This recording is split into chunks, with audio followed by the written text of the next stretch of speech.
महाराष्ट्र सरकार विशेष जन सुरक्षा अधिनियम 2025 के जरिए राज्य में एक नया कानून लागू करने पर विचार कर रही है।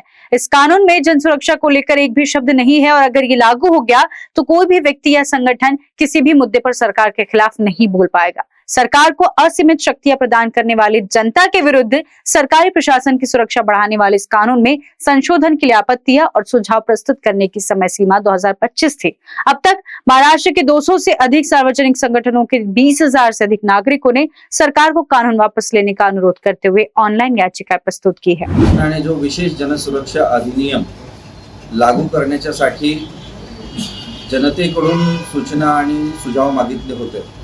हा जनसुरक्षेच्या नावाने शासनाची सरकारची सुरक्षा करणारा असून जनतेच्या विरोधातला आणि जनतेच्या अधिकारांची गळचेपी करणारा कायदा आहे।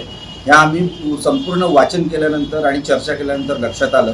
त्यामुळे सरकारला जे निवेदनं पाठवायची होती त्यासाठी आम्ही भगतसिंग, सुखदेव आणि राजगुरू यांचा जो शहीद दिवस होता त्या दिवशी आम्ही प्रण केला, एक ऑनलाईन फॉर्म तयार केला, निवेदन तयार केलं आणि या निवेदनाच्या मार्फत आम्ही महाराष्ट्रभरातल्या लोकांना आवाहन केलं, विविध जनसंघटनांच्या पक्ष कार्यकर्त्यांना।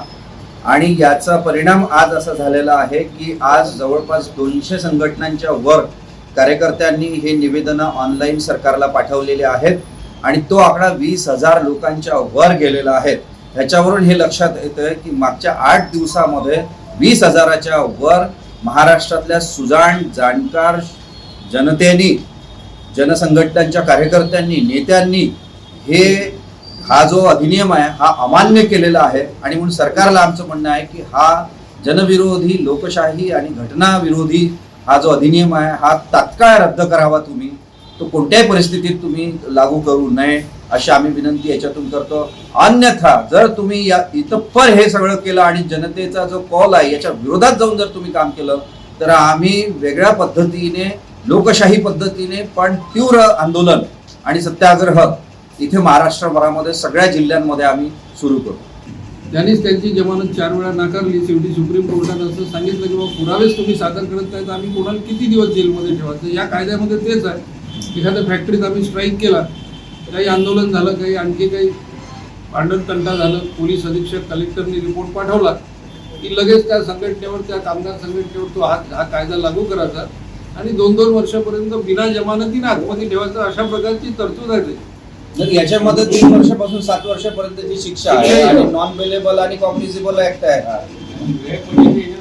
की सरकारला वाटलं की ही माहिती देण्याची गरज नाही आहे किंवा ती हिताची नाही आहे तर ती सुद्धा देणं लपून ठेवू शकते नाही आणि ज्युडिशरी पासून वेगळं आहे की ही माहिती द्यायची की नाही द्यायची। हे तर म्हणजे तुमचं राईट टू इन्फॉर्मेशनच्या अगेन्स्ट आहे। आणि एखाद्या माणसाला माझ्यावर काय आरोप आहे किंवा माझ्या संघटनेवर काय आरोप आहे हे माहिती घेण्याचे अधिकार संपूर्ण।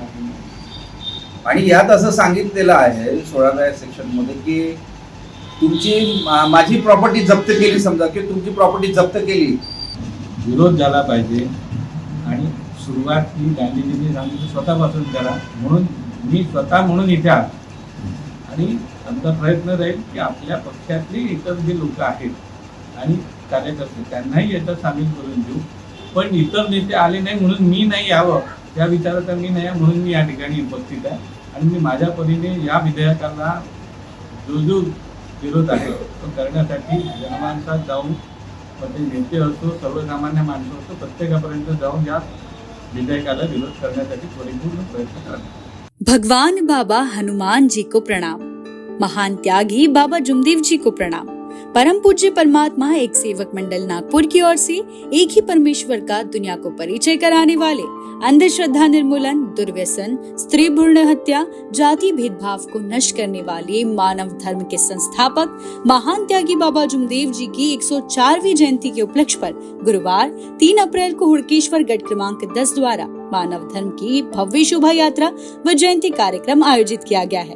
सुबह 7:30 बजे से शोभा यात्रा का शुभारंभ दशरथ जी ठाकरे के निवास स्थान से होगा, जो कि हुड़केश्वर गांव से निकलकर पिपला फाटा, राजापेट, माड़की नगर से वर्धमान नगर स्थित परमात्मा एक सेवक मंडल पर समाप्त होगी।